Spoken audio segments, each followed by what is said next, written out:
When I was a little kid, when I was 4 years old, I went through the windshield of a car. And that's where all of these scars on my face, basically my head there, and this scar here, my head was ripped open, and my lip was torn, and most of my eyebrow came off, and we had to reattach it later. But the force of that collision gave me brain injury. And then many years later, I was in another accident, motorcycle accident, and I blacked out. My head went, hit the pavement, boom, squarely. And even later, I was in another accident, and I had the same thing, head trauma. So I've had multiple instances of having my head being shooken up and some resulting brain injury. So traumatic brain injury is usually called TBI. And because I've basically grown up with it, most of the accommodations for TBI are just a natural and normal part of my life. And I really didn't think that much about any of it until I was working with job seekers who had TBI, and I realized that a lot of people don't know much about it, and they don't know how to accommodate it, and how you really can live a very full, happy, normal life with TBI. But it is a process. You do need to get used to some different ways of doing things. And obviously everybody's brain injury is going to be a little different, and the expressions of it will be different. And also time heals your brain, and there's that, that's really important to remember, because I've been living with mine for a long time, and I'm on a completely different level, platform, whatever you want to say, than somebody who just acquired their injury last week. Totally different, no comparison here. But there are some things I did want to talk about that are very normal with brain injury. And one of them is, just being able to remember things is a challenge, it's a struggle. And all my life, I have used multiple systems of planning. And if you look behind me right there, you can see this. This is totally typical. I always have calendars up at like 3, 4, maybe 5 months at a time, so I can really see what is happening and what's going on. I break that down into smaller planners, and as I've had many reviews, I have this new one that I'm trying out, which is a 12-week planner. I have just a general project law of attraction planner. This is a journal, and I have my work planner, my blogging planner. All of these planners are very helpful to me with brain injury because they require me to write it down.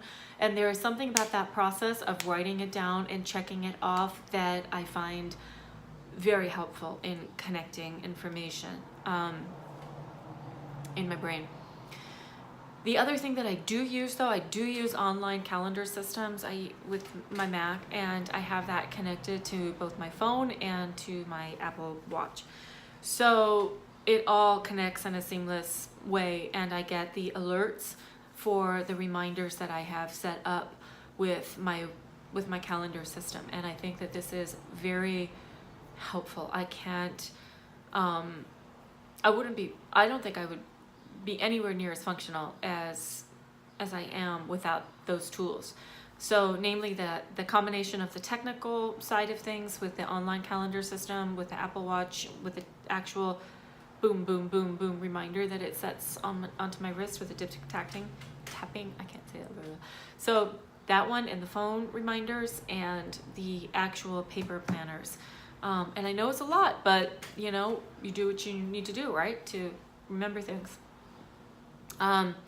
The other thing that is really important that I personally do to help me manage my brain is I don't work around fluorescent lighting, and fluorescent lighting will knock me out, and it will trigger narcolepsy in me, and I can fall asleep.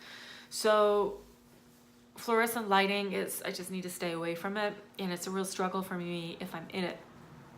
And again, it's an incentive for me to come out as having a disability, because I don't need to struggle with that. So I just turn the lights off. I use natural lighting.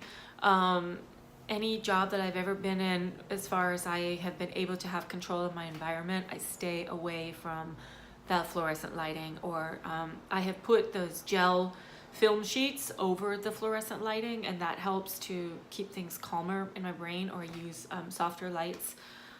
Really important. Small thing, but it makes a huge difference. The other thing is I tend to get distracted, and I tend to lose focus. And so sometimes having music on can be helpful for me. Yeah, I'm deaf. I am. But if I have it connected either to my hearing aids, or if I have something off on a low volume, it just, for some reason, it helps me maintain some focus. I take breaks.